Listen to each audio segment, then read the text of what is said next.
ഞങ്ങൾ രണ്ടുപേരും ഇവിടുത്തെ ജോലിക്കാരികളാണ്. ഒരു ജോലിക്കാരി മറ്റൊരു ജോലിക്കാരിയെ ബഹുമാനത്തോടു കൂടി വേണം വിളിക്കാൻ, കേട്ടാ? അതിനെ നീ വേറെ ആളെ നോക്കിയാ മതി. ഒരു വേലക്കാരി. ശരിക്കുള്ള വേലക്കാരി ആരാണെന്ന് അധികം വൈകാതെ ഞാൻ കാണിച്ചു തരാം. അത് അപ്പോഴല്ലേ? അപ്പം നോക്കാം. ഇപ്പൊ പറഞ്ഞു പണി ചെയ്. എനിക്ക് സൗകര്യമില്ല. എന്താ എന്താ ഇവിടെ ഒരു ബഹളം? ഈ പെണ്ണിനെ ഇവിടെ അടിച്ചുടക്കാൻ സൗകര്യമില്ലാന്ന് എന്ന് നീ പറഞ്ഞോ? പറഞ്ഞു. എനിക്ക് നല്ല ക്ഷീണം. അതെ, ജോലി ചെയ്ത് കഴിയുമ്പോ മാറിക്കോളും. എല്ല് മുറിയ പണി, പല്ല് മുറിയ ഭക്ഷണം, അതാ ഈ വീട്ടിലെ രീതി. ആണോ? അത് ഞാൻ അറിഞ്ഞിരുന്നില്ല. അതറിയിക്കാനാ തുടയ്ക്കാൻ പറഞ്ഞ. പറ്റില്ലെന്നല്ലേ നിന്നോട് പറഞ്ഞത്. എനിക്ക് നല്ല പനിയുണ്ട്. പനിയോ? പനി, ഫീവർ. കേട്ടിട്ടില്ലേ? അയ്യോ, എവിടെ? തൊടയൊന്നും വേണ്ട. പനിയുണ്ട്. ഉള്ളിൽ കിടന്നേ ഇങ്ങനെ തിളയ്ക്കുവാ. അയ്യോ, തിളച്ചിട്ട് പുകയൊന്നും വന്നില്ലല്ലോ. എന്ത് കിളക്കുന്ന കാര്യം ഇവിടെ പറയുന്നേ? ഓ, കിളക്കുന്ന കാര്യമല്ല, തിളക്കുന്ന കാര്യമാ. എന്ത് പറഞ്ഞാലും കിളക്കുന്ന ഒരൊറ്റ കാര്യ ചിന്ത. ഞാൻ അങ്ങനെ കേട്ടത്. അമ്മേ, ഗൗരിക്ക് നല്ല പനിന്ന്. ദേഹത്ത് ചൂടൊന്നുമില്ല, ഐസ് പോലെയാ ഇരിക്കുന്നെ. ഇതൊരു പ്രത്യേക തരം പനിയാണെന്നാ തോന്നുന്നത്. ആണോ? അപ്പൊ ഇത് എന്തായാലും സൂക്ഷിക്കണല്ലോ. ഇതിന്റെ പേര് ഐസ് പനിന്നാ. ഉള്ളില് നല്ല പനിയായിരിക്കും, പക്ഷേ പുറത്ത് ചൂടൊന്നും ഉണ്ടാവില്ല. കറക്റ്റ്. ഐസ് പനിയെ കുറിച്ച് ഞാൻ എവിടെ വായിച്ചിട്ടുണ്ട്. ഐസ് ടീ, ഐസ്ക്രീം, ഐസ് പനി. ലോകം ഇങ്ങനെ മാറിക്കൊണ്ടിരിക്കുവല്ലേ. എന്തൊക്കെ തരം പനികൾ ഓരോ ദിവസം ഉണ്ടായിക്കൊണ്ടിരിക്കുന്നത് അല്ലേ? ശരിയെന്നെ. എന്തെങ്കിലും ജോലികൾ ചെയ്യുമ്പോ മാത്രം പനി വരുന്ന ഒരാളെ എനിക്ക് അറിയാൻ, കേട്ടാ? എന്തിനാ പനിയുടെ പേര്? മടിപ്പനി. അത് തന്നെ തന്നെ. അതെ. എന്നാ പിന്നെ ഗൗരി ഒരു കാര്യം ചെയ്തോ, റെസ്റ്റ് ചെയ്തോ. ഐസ് പനി മാറിയിട്ട് എന്തെങ്കിലും ചെയ്താ മതി. Thank you. പിന്നെ ഈ പനി പെട്ടെന്നൊന്നും മാറുമെന്ന് തോന്നുന്നില്ല. ഒരു 1-2 ആഴ്ചയെങ്കിലും എടുക്കും. അയ്യോ, ഒന്നും വേണ്ട. ഒറ്റ ദിവസം കൊണ്ട് ഞാൻ മാറ്റിത്തരാം. എങ്ങനെ? അതൊക്കെ ഉണ്ട്. വാ അമ്മേ, ഇവിടെ നിന്നാലേ പനി പകരും. അയ്യോ, തിളക്കണ പനിയാണ്. തിരിച്ചു കിട്ടിയ അമൃതകുംഭവുമായിട്ട് ദേവലോകത്തേക്ക് പോകുമ്പോൾ ആ കുംഭത്തിന്ന് ചില തുള്ളികൾ ഭൂമിയിൽ വീണത്രേ. അത് വീണ ഒരു സ്ഥലമാണ് ഉത്തർപ്രദേശിലെ പ്രയാഗ്രാജ്. അവിടെയാണ് ഈ കുംഭമേള നടക്കാറ്. 12 കൊല്ലം കൂടുമ്പോഴിത് നടക്കുന്നത്. അവിടെ ചെല്ലുന്നതും ഗംഗയിൽ സ്നാനം ചെയ്യുന്നതൊക്കെ വളരെ വിശിഷ്ടമാണ്. എന്നാ നമുക്ക് തീർച്ചയായിട്ടും പോണം. അമ്പലങ്ങളിൽ പോകുന്നത് എനിക്കിഷ്ടാ.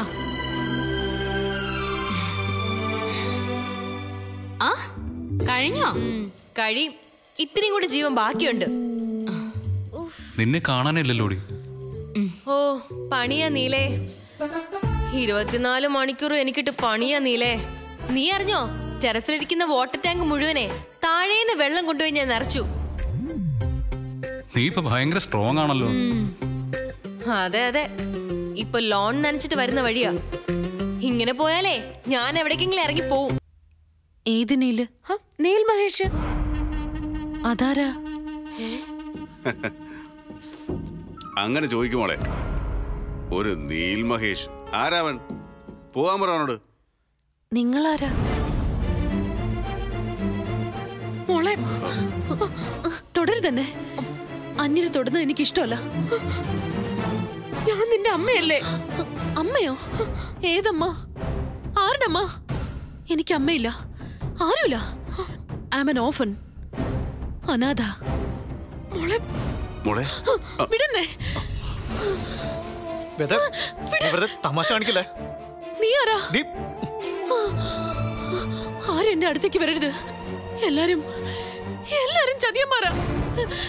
മയിൽപ്പീലി തരാന്ന് പറയും, തരില്ല. കളിപ്പാട്ടങ്ങൾ തരാന്ന് പറയും, തരില്ല. എത്രയോ കാലമായിട്ട് ഞാനൊരു പിയാനോ ചോദിക്കുന്നു, തന്നോ? ആരെങ്കിലും ഇത് വാങ്ങി തന്നോ? നിനക്ക് എന്ത് വേണമെങ്കിലും വാങ്ങിത്തരാം, എന്ത് ആവശ്യം ഉണ്ടെങ്കിലും നടത്തിത്തരാം. വേണ്ട, ഇനി വേണ്ട. ആവശ്യം കഴിഞ്ഞൊരു സാധനം കൊണ്ട് എന്താ പ്രയോജനം? കിട്ടിയാലും ഉപേക്ഷിക്കേണ്ടി വരും. എന്താ എന്താ മോളെ നീ ഇങ്ങനെയൊക്കെ പെരുമാറുന്നേ? അമ്മയ്ക്ക് പേടിയായിട്ട് വയ്യ.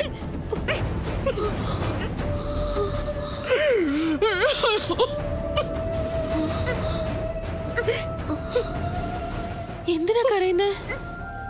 കരയാൻ മാത്രം ഇവിടെ ഒന്നും ഉണ്ടായില്ലല്ലോ. കരയല്ലേ? കരയാതിരുന്നാ ഞാനൊരു കൂട്ടം തരാം.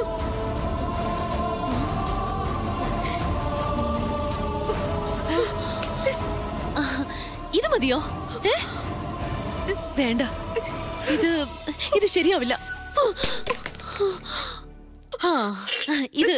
ഇതായാലോ? ഇതും അത്ര പോരാ.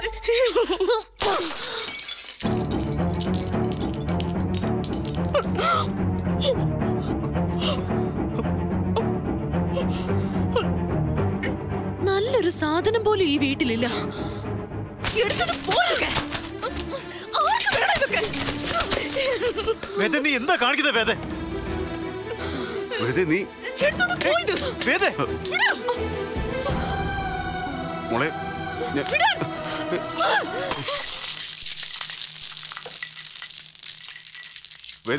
നിനക്ക് എന്താ എന്താ പറ്റിയത്?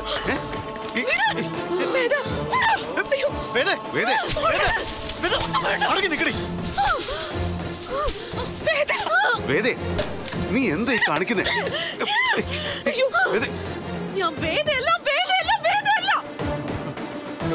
മോളെ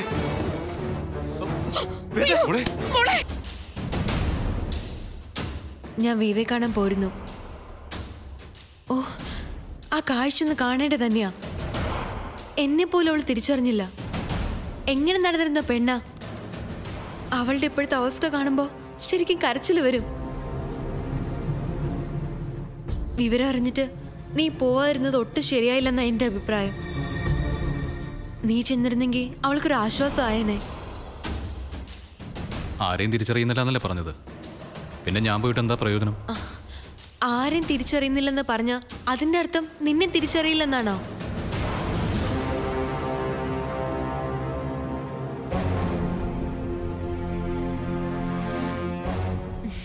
പോയി നോക്കിയാലല്ലേ അറിയാൻ പറ്റൂ. എന്നെ ഏതായാലും തിരിച്ചറിഞ്ഞില്ല. വേദയുടെ വീട്ടുകാരെയും തിരിച്ചറിയുന്നില്ല. അല്ലെങ്കിലും തിരിച്ചറിയുന്നുണ്ടോ ഇല്ലയോ അതല്ലല്ലോ ഇവിടുത്തെ വിഷയം. പോയി കാണാൻ നിനക്കൊരു ബാധ്യതയില്ലേ? എത്ര ഒഴിഞ്ഞാലും നീ കാരണമല്ലേടാ അവൾ ഈ അവസ്ഥയിൽ എത്തിച്ചേർന്നത്. എന്നെ മാത്രം ആരും കുറ്റം പറയണ്ട. അവൾക്ക് കുറച്ചുകൂടി ക്ഷമ കാണിക്കാമായിരുന്നു.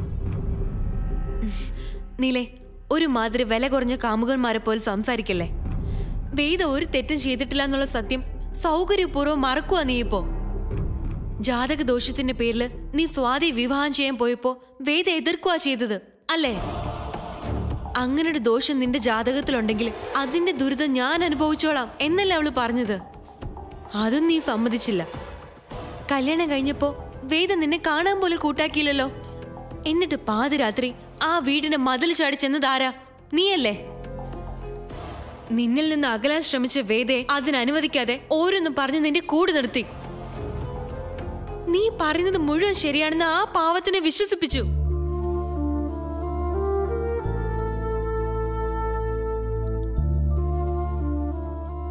ഒടുക്കം സ്വാതിയെ മറക്കാൻ നിനക്ക് പറ്റില്ലെന്ന് തീർത്ത് പറഞ്ഞപ്പോഴല്ലേ അവൾ തകർന്നു പോയത്. എടാ, നിന്നോട് അത്ര സ്നേഹമുള്ളതുകൊണ്ടാ അവളിപ്പോ ഇങ്ങനെ ആയത്. നിന്നെ ഒരിക്കലും കിട്ടില്ല എന്ന് വന്നപ്പോ അവൾക്കെല്ലാം നഷ്ടപ്പെട്ടതുപോലെ തോന്നി. നീലേ, കുറ്റം നിന്റേത് തന്നെയാ. നിനക്ക് വേണമെങ്കിൽ ആർക്കും മനസ്സിലാവാത്ത ന്യായങ്ങളും പറഞ്ഞു ഒഴിയാം. പക്ഷെ ദൈവം നിന്നെ വിടില്ല. ഈ ചതിക്ക് ദൈവമായിരിക്കും നിന്നോട് പകരം ചോദിക്കാൻ പോകുന്നത്. ഇങ്ങനെ പറഞ്ഞു പറ്റിക്കാനായിരുന്നെങ്കിൽ എന്തിനാ നീ അവളെ മോഹിപ്പിച്ചത്? മോഹിപ്പിച്ച് വഞ്ചിക്കുന്നതിനെ കാട്ടി വലിയ പാപം വേറെന്തെങ്കിലും ഉണ്ടോ? സത്യം പറയാലോ, എനിക്കിപ്പോ നിന്നോട് തോന്നുന്നത് വെറുപ്പാ. ഇങ്ങനൊരാൾക്ക് വേണ്ടിയാണല്ലോ ഞാൻ ഇത്രയും കാലം നിന്നെന്ന് ഓർക്കുമ്പോ എനിക്ക് എന്നോട് തന്നെ പുച്ഛം തോന്നുന്നു.